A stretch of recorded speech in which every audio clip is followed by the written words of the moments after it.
Good morning, my dears. Today our next topic, kinds of fire insurance policies. What are the different types of fire insurance policies? That is our next topic.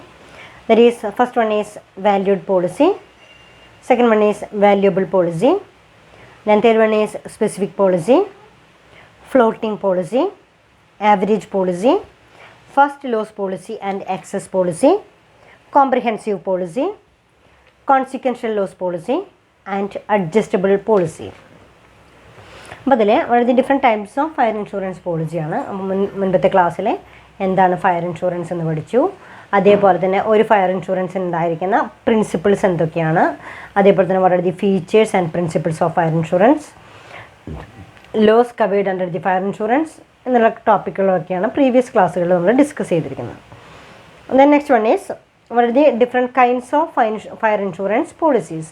ഏതൊക്കെയാണ് fire insurance പോളിസികൾ എന്ന് നോക്കാം. Then അതിൽ ഏതൊക്കെ തരത്തിലാണ് സാധാരണ fire insurance പോളിസികൾ issue ചെയ്യുന്നത്. Then fire insurance policies are different types. Then first one is valued policy. What is meant by valued policy? The value of property to be insured is determined at the time of taking the policy. നമ്മളൊരു policy എടുക്കുന്ന സമയത്ത് ആ പ്രോപ്പർട്ടിയുടെ value കണക്കാക്കിക്കൊണ്ട് പോളിസിയിൽ ഏർപ്പെടുന്നതിനെയാണ് valued policy എന്ന് പറയുന്നത്. The value of the property to be insured is determined at the time of taking the policy. In this case the amount payable is a total admitted value and not the market value of the property. Hence, the measure of indemnity is not the value of the time of fire, but the value agreed at the time of taking the policy. Valued policy le value agreed at the time of taking policy. On the happening of fire, the insurer pays the insured sum. This type of policy is used for ensuring painting, then pictures, works of an art, jewelry, for which the value cannot be accurately determined. ആണ് പറയുന്നത്. Valued പോളിസിയിൽ ഒരു policy എടുക്കുന്ന സമയത്ത് തന്നെ ആദ്യം തന്നെ policy എടുക്കുന്ന ആ സമയത്ത് തന്നെ ആ പ്രോപ്പർട്ടിയുടെ വാല്യൂ കണക്കാക്കി വെക്കുന്നതിനെയാണ് വാല്യൂഡ് പോളിസി എന്ന് പറയുന്നത്. അപ്പോൾ തന്നെ അവിടെ നമ്മളെന്ന് പറയുന്ന the measure of indemnity is not the value of the time of fire but the value agreed at the time of taking the policy. Policy എടുക്കുന്ന സമയത്ത് തന്നെ നമ്മൾ ഇപ്പോൾ മാർക്കറ്റ് വാല്യൂ കൺസിഡർ ചെയ്യുന്നത്, അതാണ് വാല്യൂഡ് പോളിസിയുടെ പ്രത്യേകത. നമ്മൾ പോളിസി എടുക്കുന്ന സമയത്ത് ഇപ്പോൾ ഗോൾഡൊക്കെ വളരെ നല്ല എക്സാമ്പിളായിട്ട് എടുക്കാം. ഗോൾഡിൻ്റെയൊക്കെ വില ഇങ്ങനെ ചേഞ്ച് ചെയ്തുകൊണ്ടേയിരിക്കും. അപ്പോൾ പോളിസി എടുക്കുന്ന സമയത്ത് എത്രയാണോ അതാണ് നമ്മൾ എടുക്കുന്നത് വെച്ചാൽ അതിനെ വാല്യൂഡ് പോളിസി എന്ന് പറയാം. അപ്പോൾ തന്നെ ചിലപ്പോൾ നഷ്ടം സംഭവിക്കുന്ന സമയത്ത് വില വ്യത്യാസം ഉണ്ടായിരിക്കും. അപ്പോൾ തന്നെ ആ സമയത്ത് എടുക്കുന്നതിനാണ് നമ്മൾ മാർക്കറ്റ് വാല്യൂ എന്ന് പറയാം. അപ്പോൾ വാല്യൂഡ് പോളിസിയിൽ then the measure of indemnity is not the value of the time of the fire but the value agreed at the time of taking the policy. On the happening of fire, the insurer pays the insured sums. This type of policy is used for insuring paintings, pictures, works of an art, jewelry, for which the value cannot be accurately determined. It is a valued policy. Then, second one is valuable policy. The amount of loss is determined at the time and place of loss. നഷ്ടം സംഭവിക്കുന്ന സമയത്ത് പ്രോപ്പർട്ടിക്ക് ഉണ്ടായിരുന്ന വില എത്രയാണോ എന്നതിനെയാണ് നമ്മൾ valuable policy എന്ന് പറയുന്നത്. In this type of policy the claim amount is based on the market value of the damaged property on account of fire. The amount of loss is determined at the time and place of the loss. Thus, this type of policy strictly follows the principle of indemnity. Then valuable policy. അപ്പോൾ രണ്ട് പോളിസികളും തമ്മിൽ വ്യത്യാസം ഇത്രയേ ഉള്ളൂ. ഒന്ന്, policy എടുക്കുന്ന സമയത്ത് നമ്മളൊരു അഗ്രീഡ് വാല്യൂ ഫിക്സ് ചെയ്തിട്ടുണ്ടായിരിക്കും. അത് ആ എമൗണ്ട് തന്നെയാണ് ഇൻഷുറൻസ് കമ്പനി ഇൻഷുറൻസിന് കൊടുക്കേണ്ടതുള്ളൂ എന്ന് പറയുകയാണെങ്കിൽ അതിനെ വാല്യൂഡ് പോളിസി എന്നാണ് പറയുക. അപ്പോൾ ആദ്യത്തെ പോളിസി എന്താണ്? Agreed value. That means but A value agreed at the time of taking the policy. Policy എടുക്കുന്ന സമയത്ത് ഉണ്ടായിരിക്കുന്ന വാല്യൂവിനെയാണ് അഗ്രീഡ് വാല്യൂവിനെയാണ് നമ്മളത് പറയാം. രണ്ടാമത് പറയുന്നത് വാല്യുബിൾ പോളിസിയാണ്. വാല്യുബിൾ പോളിസിയിൽ the claim amount is based on the market value of the damaged property. നഷ്ടം സംഭവിക്കുന്ന സമയത്ത് ആ പ്രോപ്പർട്ടിക്ക് എത്രമാത്രം വിലയുണ്ടോ അതിനനുസരിച്ചിട്ടാണ് നമ്മൾ ക്ലെയിം ചെയ്യാം. Then the principle of indemnity is applicable in the case of valuable policy. Third point, what is meant by specific policy? Under this type of policy, the insurer undertakes to insure the property for a specific sum. On happening of the loss, the insurer pays the full amount of loss up to a maximum of the specific sum. Then that means if a property is insured for 50,000 whereas real value is 80,000 but the actual loss is 35,000, the amount payable is rupees 35,000. അപ്പോൾ average close ഒന്നും ഇവിടെ applicable അല്ല. Specific പോളിസിയിലെ average close applicable അല്ല. ഇവിടെ നമ്മൾ പറയുന്നത് 1 ലക്ഷം രൂപയുടെ property ആണെങ്കിലും 2 ലക്ഷം രൂപയുടെ പ്രോപ്പർട്ടി ആണെങ്കിലും നമ്മൾ എത്ര രൂപയ്ക്കാണ് ഇൻഷുർ ചെയ്തിരിക്കണേ? അപ്പോൾ നമ്മൾ നോക്കുന്നത് 50,000 രൂപയ്ക്കാണ് നമ്മളത് ഇൻഷുർ ചെയ്തിരിക്കണേ. എന്നാൽ അവിടെ പറയുന്നുണ്ട് സ്പെസിഫിക് എമൗണ്ട്, ആക്ച്വൽ ലോസ് സംഭവിച്ചു കഴിഞ്ഞാൽ എനിക്ക് സ്പെസിഫിക് എമൗണ്ട് തരണം എന്നുള്ളതാണ് അവിടെ ആവശ്യപ്പെടുന്നത്. ദെൻ 50,000 ആണെങ്കിൽ ആക്ച്വൽ ലോസും 50,000 ആണെങ്കിൽ ഇൻഷുറൻസ് കമ്പനി 50,000 തന്നെ ക്ലെയിം ചെയ്തിരിക്കണം. അതാണ് സ്പെസിഫിക് പോളിസിയിൽ പറയുന്നത്. എന്നാൽ ആ 50,000 പകരം ആക്ച്വൽ ലോസ് 35,000 മാത്രമാണ് നഷ്ടം സംഭവിക്കണുള്ളൂ എങ്കിൽ ഇൻഷുറൻസ് കമ്പനി എത്രയാണ് കൊടുക്കുക? 35,000 കൊടുത്തിരിക്കണം. എന്നാൽ ആക്ച്വൽ ലോസ് എന്ന് പറയുന്നത് 75,000 ആണ് ആക്ച്വൽ ലോസ് എന്നുണ്ടെങ്കിൽ അവിടെ ഇൻഷുറൻസ് കമ്പനി എത്ര രൂപയെ കൊടുക്കേണ്ടതുള്ളൂ? 50,000 രൂപ മാത്രമേ കൊടുക്കേണ്ടതുള്ളൂ. കണ്ടോ, ഇങ്ങനെയാണ് നമ്മളതിനെ തരംതിരിക്കണേ. അപ്പോൾ അവിടെ ആദ്യത്തെ സ്പെസിഫിക് പോളിസി എന്ന് പറയുമ്പോൾ up to the specific amount എന്നാണ് അതിൻ്റെ അർത്ഥം. അപ്പോൾ under this type of policy the insurer undertakes to insure the property for a specific sum. On happening of the loss, the insurer pays the full amount of loss up to the maximum of the specific sum. That means if the property is insured for 50,000 where its real value is 80,000 and the actual loss is 35,000, the amount is payable to 35,000. But if the actual loss is 76,000, the amount payable is only 50,000 being the insured amount.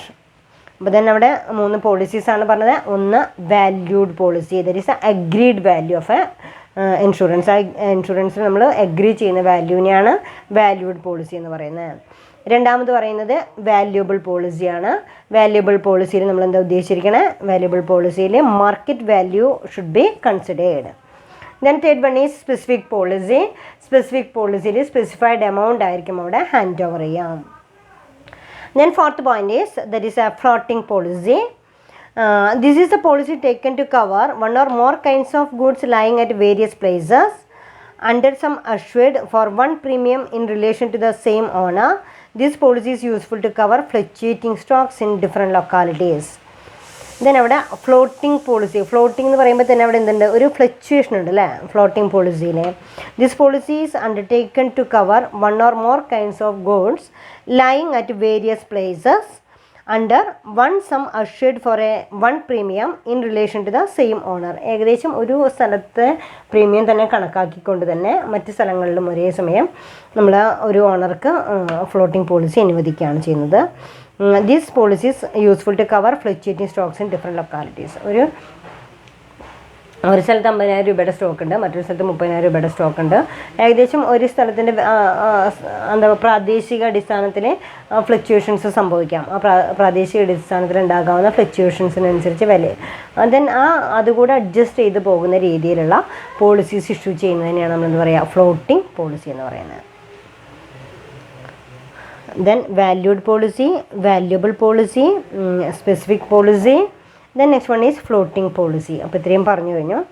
Then fifth point is average policy. The policy containing average clause. നമ്മൾ മുൻപത്തെ ക്ലാസ്സുകളിലൊക്കെ average ക്ലോസിനെ കുറിച്ച് പറഞ്ഞതാണ്. Then average ക്ലോസിലെ claim amount എങ്ങനെ കണ്ടുപിടിക്കുക? Settlement of claim is equal to loss into amount of insurance divided by amount of property. അതേപോലെ തന്നെ actual loss into value of policy divided by value of property. Value of policy divided by value of property. ഈ clause കൂടെ applicable ആയിട്ടുള്ള. അപ്പോൾ നമ്മൾ പറയുന്നത് ഒരു policy എടുക്കുന്ന സമയത്ത് പലതരത്തിലുള്ള പോളിസീസ് ഉണ്ട്. അത് ഈ എമൗണ്ടിനനുസരിച്ച് ഇങ്ങനെ തരംതിരിച്ചിരിക്കുകയാണ്. അപ്പോൾ ആദ്യത്തേതിൽ വാല്യൂഡ് പോളിസി എന്നും, second one is valuable policy എന്നും, ദെൻ തേർഡ് സ്പെസിഫിക് പോളിസി എന്നും, floating policy and average policy. Then six പോയിന്റിൽ നമ്മൾ പറയുന്നത് first loss policy and excess policy. First loss policy and excess policy, that means ഈ policy കൊണ്ട് എന്താ ഉദ്ദേശിക്കുന്നത്? അതായത് ഓരോ ഇൻഷുർഡിൻ്റെയും ഫീച്ചേഴ്സ് നോക്കിക്കൊണ്ടാണ് നമ്മളതിനെ ഇങ്ങനെയൊക്കെ തരംതിരിക്കുന്നത്. When the stock of a trader fluctuates from time to time, it is not possible for him to take specific policy. In that case, he may take two policies, one first loss policy which will cover the stock below which the stock never goes, and excess policy. For example, if the stock of a trader varies between 3 lakh and 5 lakh, he may take first loss policy for 3 lakh and the excess policy for 2 lakh. Then നമ്മൾ ആറാമത്തെ policy പറയുന്നത് first loss policy and excess policy.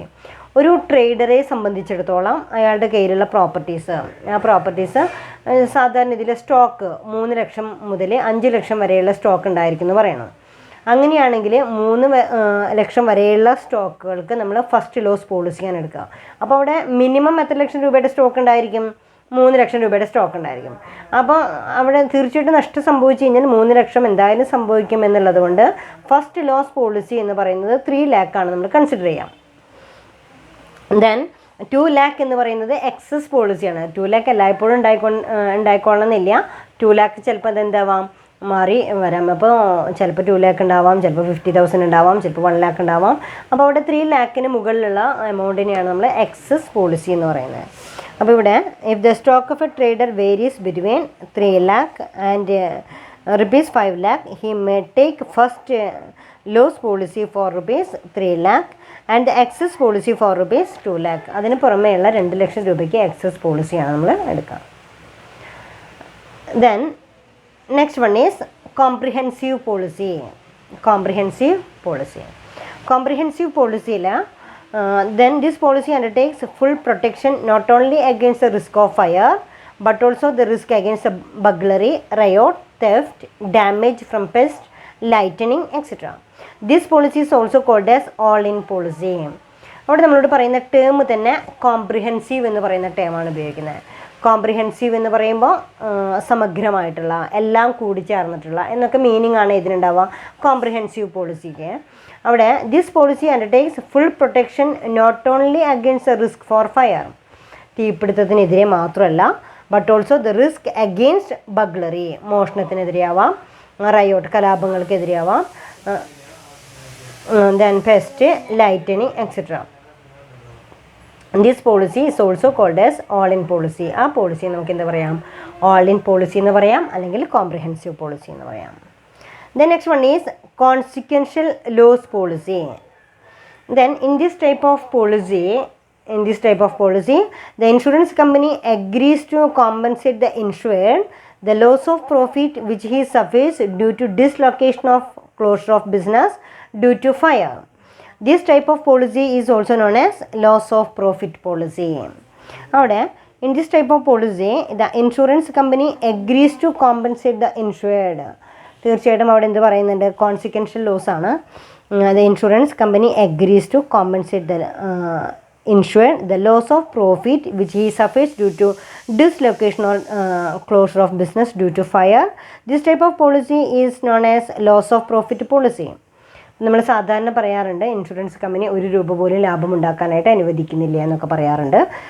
Actually കറക്റ്റാണ്. പക്ഷേ ഇത്തരത്തിലുള്ള പോളിസികൾ എടുക്കുകയാണെങ്കിൽ, അതായത് consequential loss policy, ഇപ്പോൾ ഒരു തീപിടുത്തം ഉണ്ടായി, ആക്ച്വലി എത്രയാണോ നഷ്ടം സംഭവിച്ചിരിക്കുന്നത് വെച്ചാൽ ആ നഷ്ടം നികത്തി കൊടുക്കാനുള്ള റൈറ്റ് മാത്രമാണ് ഇൻഷുറൻസ് കമ്പനിക്ക് ഉണ്ടായിരിക്കുള്ളൂ. ദെൻ അവിടെ എന്നാൽ ഇൻഷുറൻസിനെ സംബന്ധിച്ചിടത്തോളം ആ സ്ഥാപനത്തിന് സംഭവിക്കുന്ന നഷ്ടം എന്ന് പറയുന്നത് ഫയർ ഇൻഷുറൻസ് മൂലം നിലവിലുള്ള പ്രോപ്പർട്ടീസിന് നഷ്ടം സംഭവിച്ചു എന്നത് ശരി, അതുകൂടാതെ തന്നെ 2-3 ദിവസം അല്ലെങ്കിൽ കുറച്ച് ദിവസത്തേക്കുള്ള ലാഭത്തിൻ്റെ ആ ഒരു നഷ്ടം കൂടെ അയാൾക്ക് സംഭവിക്കുന്നുണ്ട്. അത് ഈ ഫയർ ഇൻഷുറൻസിൻ്റെ എന്താ പറയുക, തീപിടുത്തം ഉണ്ടായതിന് തുടർന്ന് വന്നിരിക്കുന്ന ലോസ് ഓഫ് പ്രോഫിറ്റാണത്. നമുക്ക് സാധനങ്ങൾ നഷ്ടപ്പെട്ടു, നമുക്ക് കിട്ടാനുള്ള ലാഭവും നഷ്ടപ്പെട്ടു. കണ്ടോ? ആ ലാഭം നഷ്ടപ്പെട്ടു എന്ന് പറയുമ്പോൾ ആ ലാഭം എന്ന് പറയുന്ന ആ പോർഷൻ കൂടെ ഇൻക്ലൂഡ് ചെയ്യേണ്ടതുണ്ട്. അങ്ങനെ ചെയ്യുമ്പോഴാണ് അവിടെ എന്ത് പറയുക? ലോസ് ഓഫ് പ്രോഫിറ്റ് പോളിസി എന്ന് പറയാം. അവിടെ ദെൻ അതിനെ കോൺസിക്വൻഷ്യൽ ലോസ് പോളിസി, കോൺസിക്വൻഷ്യൽ അനന്തരഫലം, അനന്തരമായിട്ട് എന്നൊക്കെ പറയും. അതിനെ തുടർന്ന് കോൺസിക്വൻഷ്യൽ എന്ന് പറയുന്നതിൽ ലോസ് ഓഫ് പ്രോഫിറ്റ് പോളിസി. അപ്പോൾ ശരിക്കും ഒരു കസ്റ്റമറുടെ നീഡ്സ് നോക്കിക്കൊണ്ട് അവരുടെ ആവശ്യം എന്താണെന്ന് മനസ്സിലാക്കിക്കൊണ്ടാണ് നമ്മൾ ഇത്തരത്തിലുള്ള പോളിസീസ് എടുക്കുന്നത്. അപ്പോൾ comprehensive policy. then consequential loss policy. Then next one is adjustable policy ആണ്. That means this type of policy is issued for a specific period on the existing stock. The premium is paid in full on taking the policy. If there is any variation in the value of stock, that will be intimated to the insurance company. On receipt of such an information, the insurance company endorses the policy and the premium is adjusted. Then അതിൽ adjustable policy എന്നാ പറയുക. അവിടെ എന്താ സംഭവിച്ചുകൊണ്ടിരിക്കുന്നത്? This type of policy is issued for a specific period on the existing stock. The premium is paid in full on taking the policy. If there is any variation in the value of സ്റ്റോക്കിൽ എന്തെങ്കിലും variation സംഭവിക്കുന്നുണ്ടെങ്കിൽ that will be intimated to the insurance കമ്പനിയെ intimate ചെയ്യും. On receipt of such information the insurance company endorses the policy on premium is adjusted. ചിലപ്പോൾ നമുക്ക് പലപ്പോഴും ഇപ്പോൾ 3 ലക്ഷത്തിൻ്റെ ഉള്ളൂ, ഇപ്പോൾ സ്റ്റോക്ക് 1 ലക്ഷത്തിൻ്റെ ഉള്ളൂ, ചിലപ്പോൾ 4 ലക്ഷത്തിൻ്റെ സ്റ്റോക്ക് ഉണ്ട്. ഇങ്ങനെ നമ്മുടെ എമൗണ്ട് മാറുന്നതിനനുസരിച്ച് ഇൻഷുറൻസ് കമ്പനിയെ അറിയിക്കുകയും അതിന് ആനുപാതികമായിട്ട് തന്നെ പ്രീമിയത്തിൽ വ്യത്യാസം വരുത്തിക്കൊണ്ട് അഡ്ജസ്റ്റ് ചെയ്യുന്ന പോളിസികളെയാണ് നമ്മൾ എന്താ പറയുക? അഡ്ജസ്റ്റബിൾ പോളിസി എന്ന് പറയുന്നത്. അപ്പോൾ ഏതൊക്കെയാണ് different kinds of fire insurance policies? Fire insurance policy നിങ്ങൾക്ക് മനസ്സിലായിട്ടുണ്ടാവും. വാല്യൂഡ് പോളിസിയിലെ value agreed at the time of taking the policy. That is the value agreed at the time of taking the policy. Then second one is valuable policy. Valuable policy in this type of policy, the claim amount is based on the market value of the damaged property on account of the fire. That is called as valuable policy. പിന്നെ ഇവിടെ പറയുന്നത് എന്താ? Specific policy. ഒരു fixed amount നമ്മൾ fix ചെയ്തിരിക്കും. ആ എമൗണ്ടിനെ base ചെയ്തുകൊണ്ടാണ് വാരി ചെയ്യുക. That is also called as specific policy. Then fourth one is floating policy. Floating പോളിസിയിൽ this policy taken to cover one or more kinds of goods lying at the changes വരുന്നതിനനുസരിച്ച് മാറിക്കൊണ്ടിരിക്കും. മറ്റുള്ള അതും കൂടെ add ചെയ്തുകൊണ്ടെടുക്കുന്ന പോളിസികളെയാണ് floating policies എന്ന് പറയാം. Then next one is average policy. Average പോളിസിയിൽ average close is applicable. Claim ചെയ്യുന്ന amount average claim is equal to actual loss into value of policy divided by value of property. First loss policy or excess policy. First loss 3 lakh and 5 lakh. ചിലപ്പോൾ stock 3 ലക്ഷം മുതൽ 5 ലക്ഷം വരെ ഉണ്ടാവാം. എന്നാൽ 3 ലക്ഷത്തിന് മാത്രം നമ്മൾ insurance coverage എടുക്കുകയാണെങ്കിൽ first loss policy എന്നാണ് പറയുക.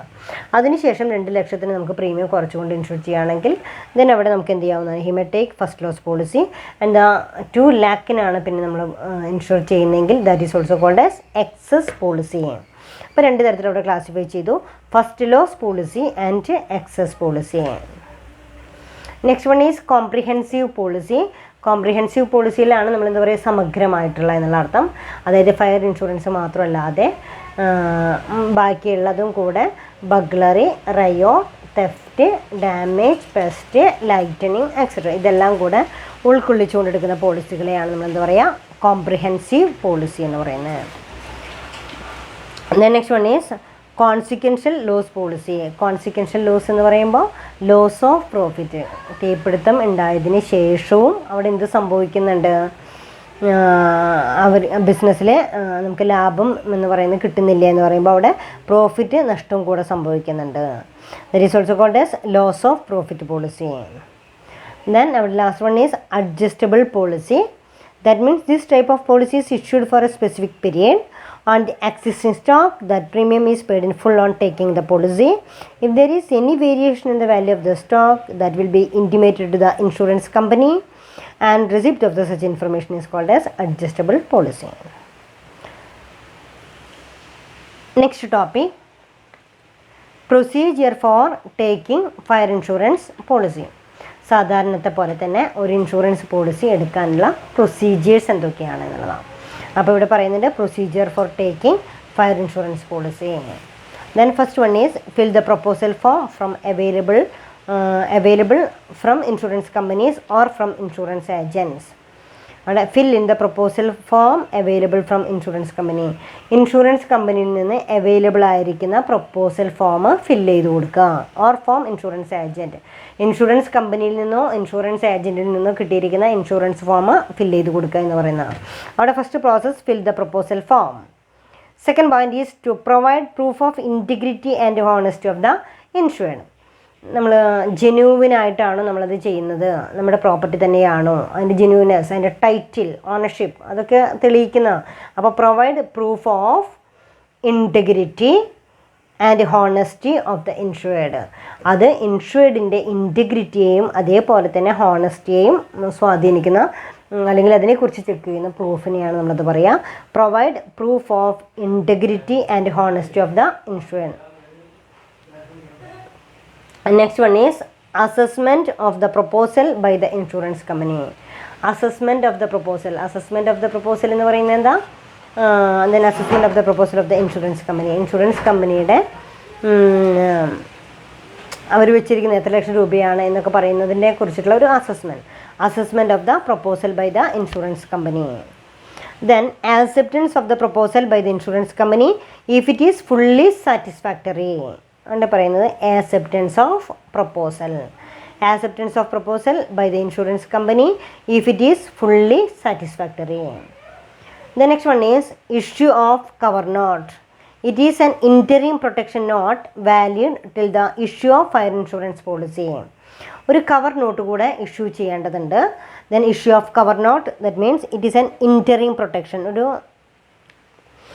issue of cover note, it is an interim protection not valid till the issue of fire insurance policy. And then next point പറയുന്നത് issue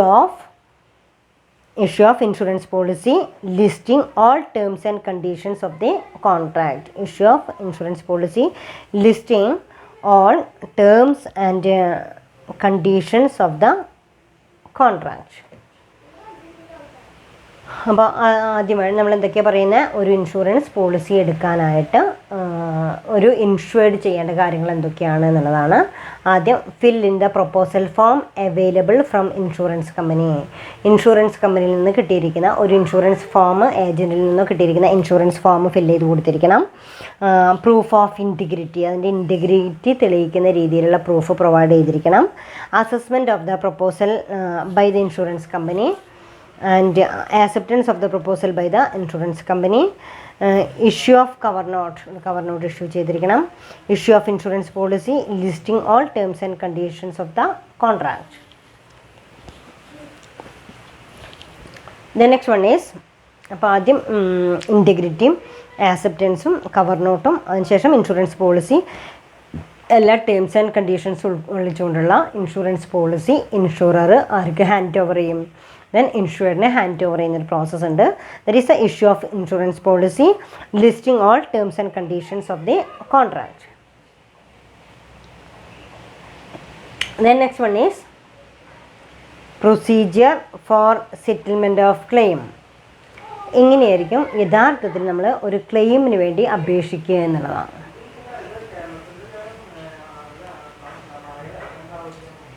Procedure for settlement of claims. The following procedures is followed for settlement of claim. First one is receipt of intimation of claim, entering it in the claim register, claim form, survey, discharge voucher and recording. ആദ്യത്തെ പോയിന്റിലെ receipt of intimation of claim. Receipt of intimation of claim എന്ന് പറയുമ്പോൾ ആദ്യം നമ്മൾ എന്ത് ചെയ്തിരിക്കണം, claim അവകാശപ്പെട്ടിരിക്കണം. On receipt of intimation of claim the insurer should check whether the policy is on fire, the items lost or damaged are covered under the policy and location involved in the same as covered in the policy. ആദ്യം നമ്മൾ നോക്കേണ്ടത് insurer should check whether the policy is on fire. തീപിടുത്തം മൂലം തന്നെയാണോ ആ പ്രോപ്പർട്ടിക്ക് നഷ്ടം സംഭവിച്ചിരിക്കുന്നത്. The items loss or damaged are covered under the policy. നമ്മുടെ പോളിസിയിൽ പറഞ്ഞിരിക്കുന്ന ടേംസ് ആൻഡ് കണ്ടീഷൻസിനെ ഉതകുന്ന രീതിയിലുള്ള നഷ്ടം തന്നെയാണോ സംഭവിച്ചിരിക്കുന്നത്. and the location involved in the same as covered in the policy. ആ തീപിടുത്തം ഉണ്ടായിരിക്കുന്ന ആ ലൊക്കേഷൻ അതും ഇൻഷുറൻസിൻ്റെ കവറേജിൽ. അപ്പോൾ ആദ്യം പറഞ്ഞിരിക്കുന്ന എല്ലാ കണ്ടീഷൻസിനും, അതായത് ഇൻഷുറൻസ് പോളിസിയിൽ പറഞ്ഞിരിക്കുന്ന എല്ലാ ലീഗൽ കണ്ടീഷൻസിനും ഉള്ളിൽ തന്നെയാണോ അത് നടന്നിരിക്കുന്നതെന്ന് കറക്റ്റ് ചെയ്തിരിക്കണം. അതാണ് ഫസ്റ്റിൽ പറയുന്ന receipt of intimation of claim. അപ്പോൾ ആദ്യം തന്നെ ക്ലെയിമിനുള്ള ലെറ്റർ കിട്ടിക്കഴിഞ്ഞാൽ ഇൻഷുറൻസ് കമ്പനി അതൊക്കെ പരിശോധിക്കേണ്ടതാണ്. Next one is entering it in the claim register. Entering it in the claim register, ഇത് ക്ലെയിം രജിസ്റ്ററിൽ എൻ്റർ ചെയ്തിരിക്കണം. After verifying the policy the details are entered in the claim register and the claim number is allotted. Then ഇവിടെ ആദ്യം intimation of ക്ലെയിമിന് വേണ്ടിയുള്ള intimation letter കിട്ടിക്കഴിഞ്ഞാൽ എന്ത് ചെയ്തിരിക്കണം? Entering it in the claim register, claim രജിസ്റ്ററിൽ അത് enter ചെയ്തിരിക്കണം. After verifying the പോളിസിയെല്ലാം വെരിഫൈ ചെയ്തതിന് ശേഷം the details are entered in the claim register and a claim number is allotted. നമ്മളത് ഏത് രജിസ്റ്ററാണ് റെക്കോർഡ് ചെയ്യണത് അതിൻ്റെ രജിസ്റ്റർ നമ്പർ കൂടെ നോക്കിയിരിക്കണം. Then third point is claim form. ഇത് ചെയ്യാനുള്ളൊരു ക്ലെയിം ഫോം ഉണ്ടായിരിക്കണം. That means a claim form is sent to the insured for completing the returning it to the insurance company. അവിടെ a claim form is send to the insured. ആ claim form ഇൻഷുർഡിന് send ചെയ്തിരിക്കണം for completing and returning to the insurance company. A claim form is send to the insured person for completing and returning it to the insurance company. Then fourth point is survey. Survey എന്ന് പറയുമ്പോൾ if the amount involve in small that means the claim is settled on the basis of claim form, otherwise surveyors are deputed to investigate the assess the loss. അതിനുശേഷം അതെന്ത് ചെയ്തിരിക്കണം? ഒന്ന് വിലയിരുത്തിയിരിക്കണം. If the amount involve in small, അതിൽ പറഞ്ഞിരിക്കുന്ന amount small ആണോ, the claim is settled on the base of claim form and otherwise the surveyors are, അതായത് ചെറിയൊരു എമൗണ്ട് തന്നെയാണോ എന്നുള്ളത് നോക്കിയിരിക്കണം. അല്ലാത്ത പക്ഷം otherwise surveyors are deputed to investigate the assess the loss. അത്രയ്ക്കും നഷ്ടം സംഭവിച്ചിട്ടുണ്ടോ എന്ന് അസസ് ചെയ്യാനായിട്ട് ഒരു സർവേ അല്ലെങ്കിൽ ഒരു സർവേയേഴ്സിനെ ഏൽപ്പിച്ചിരിക്കണം. ദെൻ നെക്സ്റ്റ് വൺ ആണ് in the discharge voucher. Discharge voucher is send to the insured for his signature and return on receipt of discharge voucher. A check is issued in settlement of the claim. അപ്പോൾ ഇത്രയും process complete ചെയ്ത് കഴിഞ്ഞാൽ അടുത്ത process എന്ന് പറയുന്നത് discharge voucher is send to the insured പേഴ്സണെ ഒരു discharge വൗച്ചറാണ് സെൻഡ് ചെയ്യാം. That is a discharge voucher is send to the insured for his signature and return. അതായത് നമ്മൾ കൊടുത്തു കഴിഞ്ഞാൽ ആ പൈസ കിട്ടിയിട്ടുണ്ട് എന്നുള്ളതിനെ ആയിട്ടൊരു തെളിവായിട്ട് അവിടെ എന്ത് ചെയ്തിരും? Insured for his signature and return. On receipt of discharge voucher a cheque is issued in settlement of the claim. Cheque നമുക്ക് എന്ത് ചെയ്യാം? ക്ലെയിം സെറ്റിൽ ചെയ്യാനായിട്ട് ഉപയോഗപ്പെടുത്താം. Then last point is recording. Details of payment is record in the claim register. Payment register അത് record ചെയ്തിരിക്കണം. അപ്പോൾ these are the process of settlement of claim. Claim settle ചെയ്യാനായിട്ട് എന്തൊക്കെയാണ് എൻ്റെ process? Receipt of intimation of claim, entering in the claim, ആദ്യം claim ചെയ്യാനുള്ള receipt, then അവിടെ receipt of intimation of claim ചെയ്യുന്നതിനുള്ള ലെറ്റർ കിട്ടിയിരിക്കണം. ആ ലെറ്റർ കിട്ടിക്കഴിഞ്ഞാൽ ആ ക്ലെയിം രജിസ്റ്ററിലെ നമ്പർ രേഖപ്പെടുത്തിയിരിക്കണം. ക്ലെയിം ഫോം, ആ ഫോം ഇഷ്യൂ ചെയ്തിരിക്കണം. അത് claim form is send to the insured for completing and returning to the insurance company. മുഴുവനായിട്ടും ആ ക്ലെയിം ഫോമിൽ എല്ലാം ഫില്ല് ചെയ്ത് ഇൻഷുറൻസ് കമ്പനിക്ക് കൈമാറ്റം ചെയ്തിരിക്കണം. Then amount is small, otherwise അതിൽ എഴുതിയിരിക്കുന്ന എമൗണ്ട് കമ്പാരിറ്റീവ്ലി കുറവാണെന്നുണ്ടെങ്കിൽ കുഴപ്പമില്ല. പക്ഷേ അതിൽ കൂടുതലാണെങ്കിൽ ഇൻഷുറൻസ് കമ്പനി സർവേയേഴ്സിനെ അപ്പോയിൻറ്റ് ചെയ്തുകൊണ്ട് അതൊന്നുകൂടെ വെരിഫൈ ചെയ്ത് ഉറപ്പുവരുത്തേണ്ടതാണ്. അപ്പോൾ അവിടെ otherwise surveyors are deputed to investigate and assess the loss. Then next discharge voucher. അതിന് ശേഷമാണ് എന്ത് ചെയ്യുന്നത്? A discharge voucher is send to the insured for his signature and return. That is the on receipt of discharge voucher a cheque is issued in settlement of the claim. Then last point is recording and also details of payment is recorded in the claim register. And then ഇതോടുകൂടെ നമ്മുടെ fire insurance എന്ന് പറയുന്ന topic ഇവിടെ complete ചെയ്യാണ്. അപ്പോൾ fire ഇൻഷുറൻസിൽ എന്താ fire insurance എന്ന് പഠിച്ചിരിക്കണം. Fire insurance is a property insurance that covers damage and loss caused by fire. Fire insurance is a property insurance that covers damage and loss caused by a fire. പിന്നെ types of losses പറഞ്ഞു. What are the principles of fire insurance, then what are the features of fire insurance, what are the different types of fire insurance policies, that is valued policy, valuable policy, specific policy, floating policy, first loss policy, excess policy, comprehensive policy, consequential loss policy, adjustable policy. These are the different types of different kinds of fire insurance policies. And then procedure for taking fire insurance policy. Procedure for settlement of claims, receipt of intimation of claim, entering into the claim register, claim form, survey, discharge voucher and recording. These are the procedure. അപ്പോൾ ഒരു fire ഇൻഷുറൻസിനെ കുറിച്ച് വ്യക്തമായിട്ട് ഒരു ധാരണയായിട്ടുണ്ട്. Then next our topic, that is marine insurance. Marine insurance is defined as a contract between insurer and insured whereby insurer undertake to indemnify the insured in a manner and to the interest thereby agreed against marine losses incident to the marine adventure. Insurance കമ്പനിയും ഇൻഷുർഡും തമ്മിലുണ്ടാക്കുന്ന ഒരു കരാറിനെയാണ് നമ്മളവിടെ marine insurance എന്ന് പറയുന്നത്. Then അവിടെ ഏതുമായിട്ട് related ആയിട്ടുള്ള, that means undertake to indemnify the insured in the manner and to the interest thereby agreed and against marine losses incident to marine adventure. Marine adventureമായി ബന്ധപ്പെട്ടുകൊണ്ട് insured പേഴ്സൺസിന് ഏതെങ്കിലും രീതിയിലുള്ള സാമ്പത്തിക നഷ്ടം ഉണ്ടായിക്കഴിഞ്ഞാൽ അത് നികത്തി കൊടുക്കാമെന്നുള്ള കണ്ടീഷനിൽ പ്രീമിയം അടച്ചുകൊണ്ട് സെറ്റിൽ ചെയ്യുന്ന ഒരു പ്രോസസ്സിനെയാണ് മെറൈൻ ഇൻഷുറൻസ് എന്ന് പറയുന്നത്. But marine insurance is defined as the contract between insurer and the insured whereby the insurer undertakes to indemnify the insured in a manner and to the interest thereby agreed and against marine losses incident to the marine adventure. What are the subject matter of marine insurance? എന്തൊക്കെയാണ് marine ഇൻഷുറൻസിൽ വരിക? That is hull insurance, cargo insurance, freight insurance.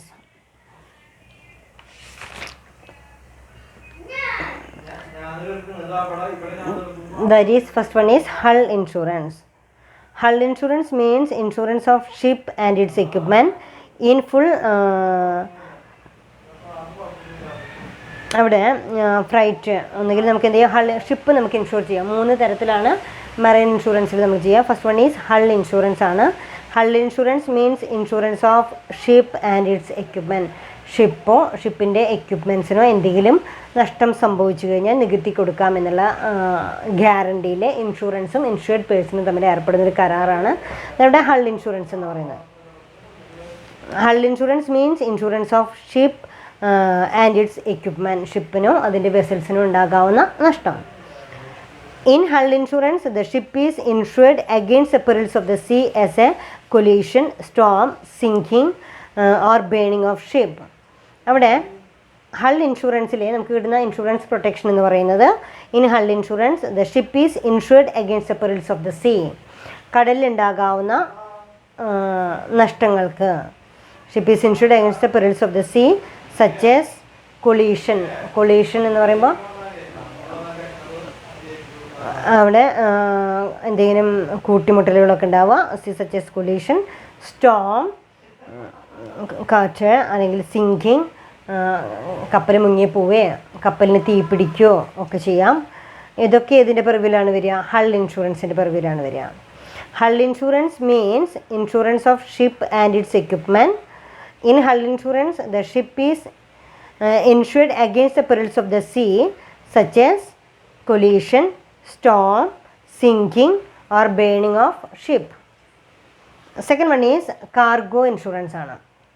ഈ cargo ഇൻഷുറൻസിലെ cargo means the goods loaded in the ship and the insurance is which the cargo in the ship is insured in this called cargo insurance. അതിലെ സാധനങ്ങൾ മാത്രമായിട്ട് goods മാത്രമായിട്ടാണെങ്കിൽ അതിൻ്റെ cargo insurance ആണ് എടുക്കുക. Cargo means the goods loaded in the ship. The insurance in which the cargo in the ship is insured called cargo insurance. അതിലുള്ള ചരക്കാണ് അല്ലെങ്കിൽ ഗുഡ്സാണ് നമ്മൾ ഇൻഷുർ ചെയ്തിരിക്കണമെങ്കിൽ അതിനെന്ത് പറയാം? കാർഗോ ഇൻഷുറൻസ് എന്ന് പറയാം. തേർഡ് വൺ ഫ്രൈറ്റ് ഇൻഷുറൻസ് ആണ്. ഫ്രൈറ്റ് ഇൻഷുറൻസ് കടത്തുകൂലി. Freight is a amount charged by the shipping company for carrying cargo in the ship. The shipping company will not get freight if the cargo is not delivered at the port of distribution. Hence, the shipping company may insure the freight receivable. കേട്ടോ, അവിടെ നമ്മൾ പറയുന്നത് freight insurance ആണ്. Freight ഇൻഷുറൻസിൽ എന്താ സംഭവിക്കണേ? Freight ഇൻഷുറൻസിൽ സാധനങ്ങൾ നമ്മൾ കയറ്റി അയച്ചു കഴിഞ്ഞാൽ അവിടെ എത്തിയതിന് ശേഷമാണ് നമുക്ക് എന്ത് ചെയ്യുന്നത്? അതിന് ഫ്രൈറ്റ് ചാർജസ്, ഇനിയിപ്പോൾ അത് ഏതെങ്കിലും കാരണവശാൽ നഷ്ടം സംഭവിച്ചു കഴിഞ്ഞാൽ ഷിപ്പിംഗ് കമ്പനിയുടെ ഫ്രൈറ്റിംഗ് ചാർജ് നഷ്ടപ്പെടുമോ എന്നുള്ള ഒരു ഇതുമൂലം അവിടെ എന്ത് ചെയ്യാവുന്നതാണ്? ഫ്രൈറ്റ് ഇൻഷുറൻസ് എടുക്കാവുന്നതാണ്. Freight is the amount charged by the shipping company for carrying cargo in the ship. The shipping company will not get the freight if the cargo is not delivered at the port of distribution. Hence, the shipping company may insure the freight receivables.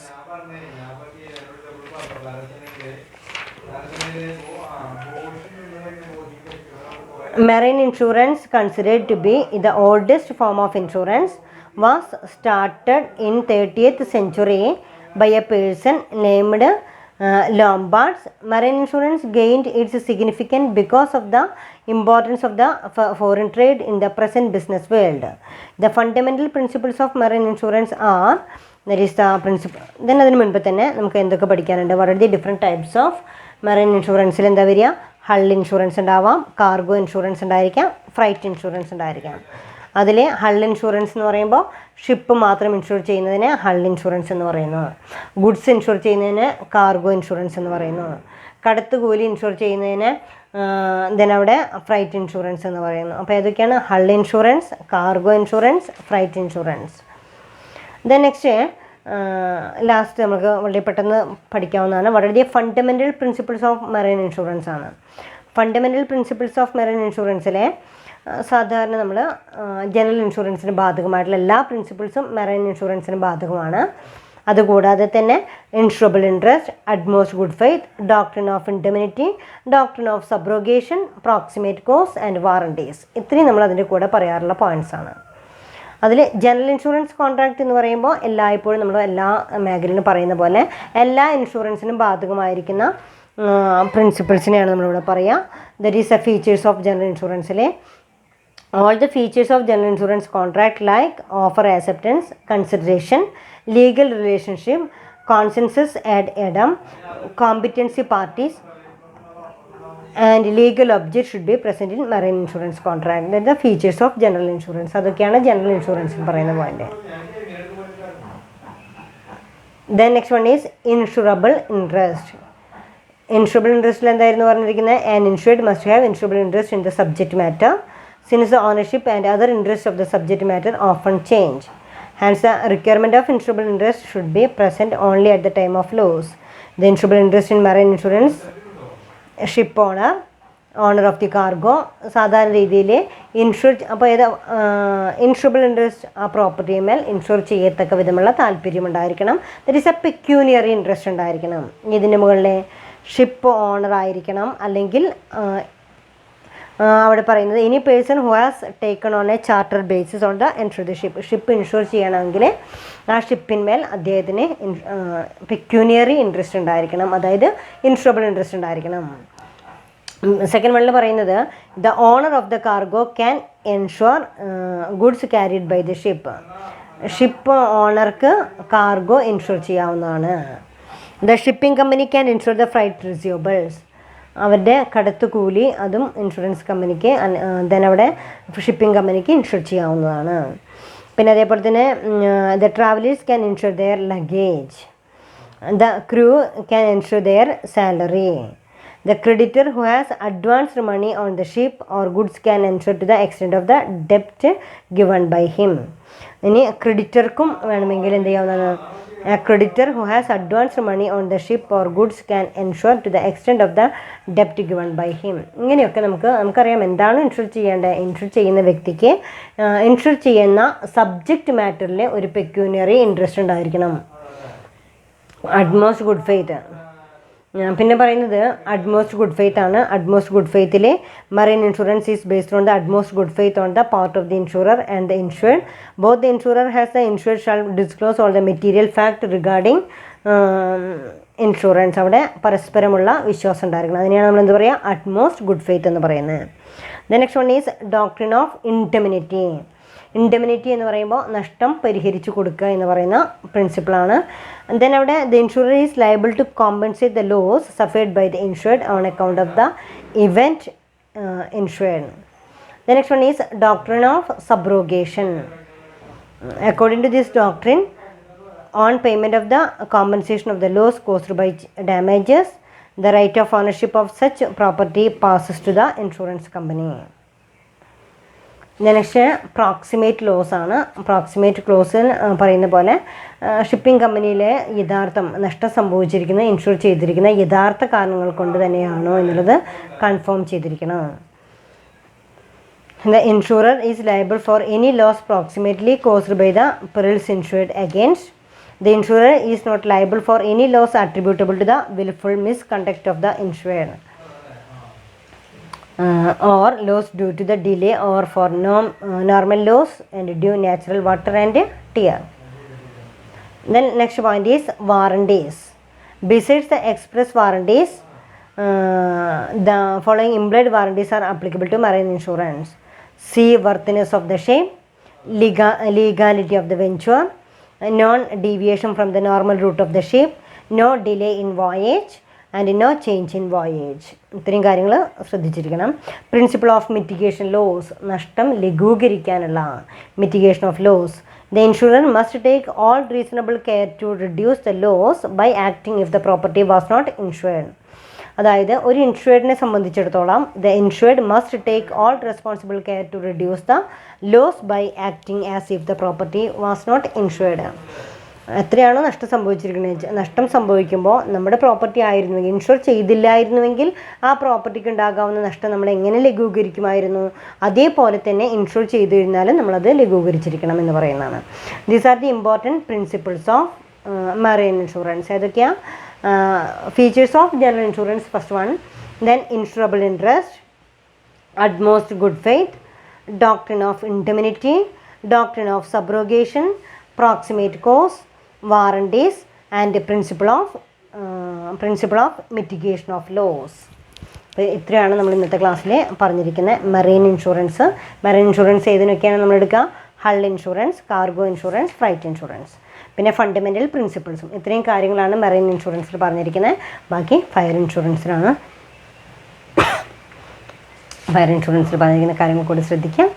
എടുത്തു വരെ നന്നായിട്ട് വായിച്ചു നോക്കാം. Thank you.